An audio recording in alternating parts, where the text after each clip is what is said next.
Ambassador Riyad Mansour, the Palestinian permanent observer to the United Nations, is joining me now. Mr. Ambassador, it's good to see you again. Thank you very much for coming in. Thank you for having me. So you heard very clearly from Mark Regev right there. Ceasefire is over from the Israeli perspective, from the Palestinian Authority. What's the view? Well, first of all, you know that it's the Israeli side now that is declaring that the ceasefire is over. We are ready and willing, you know, to commit ourselves to the 72 hours ceasefire. And by we, it means all Palestinian components under the leadership of President Mahmoud Abbas. How can and we are ready to begin the negotiations in Cairo through the Egyptians with the Israeli side to bring the ceasefire to last for a longer period of time, to allow for attending to that horrific situation in the Gaza Strip. And I believe that the Israeli side was compelled to accept a humanitarian 72-hour ceasefire after yesterday in the Security Council.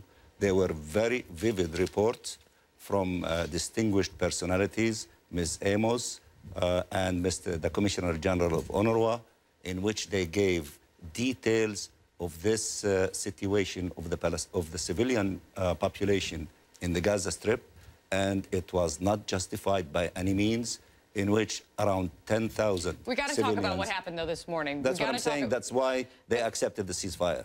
But we have to talk about what's happening this morning in terms of an Israeli soldier has been captured by Hamas militants. You say that the Palestinian Authority is still open to a ceasefire and ready to start those talks. How is that at all even possible if this has happened in southern Gaza? An Israeli soldier captured by Hamas militants. There is no ceasefire if that's the case, Mr. Ambassador. No, well, I don't know the details. You know, I'm not a military man. But let's assume that... But the United Nations has even came out this morning to condemn in the strongest terms that this has happened.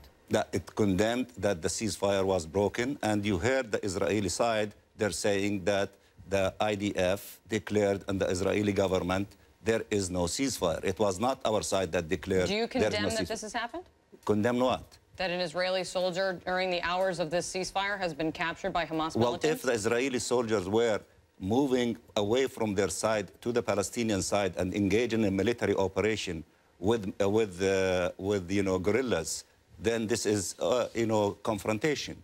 And if in confrontation they kill Palestinian soldiers, do you condemn killing Palestinian, you know, militants? This is military operation. That gets to an important point, because Secretary John Kerry, when this ceasefire was announced, he said very clearly, during this ceasefire, Israel will be able to continue its defensive operations for tunnels behind its lines. They were going into this tunnel, according to all of these reports, to continue doing what they have been doing, but do you clearing these tunnels. Do you know for sure that the Israeli soldiers were not moving through the tunnels in the area that is in the Palestinian side, not behind their lines? Do you know that?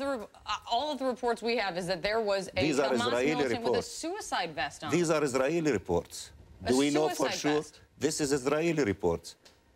So you're questioning if this is even happened? No. What I'm saying that obviously there was a military confrontation. But if a tunnel is in this side and Israel is here, and the continuation of the tunnel is in your side, how do we know that the Israeli soldiers did not cross in the Palestinian side? How do we know that? You do not think this was a choreographed attempt by Hamas to score a victory of some sort? This man, the reports are that there was a Hamas militant with a suicide vest on. That's the Israeli soldier. That is the Israeli That's coming from our reporters on the ground who are hearing from their sources. Your reporter was in the tunnel and he was in that military operation? What I'm trying to say, let's not concentrate on this thing. We need to have a ceasefire. We are ready and willing to honor the 72-hour ceasefire. We are ready and willing to negotiate in Cairo.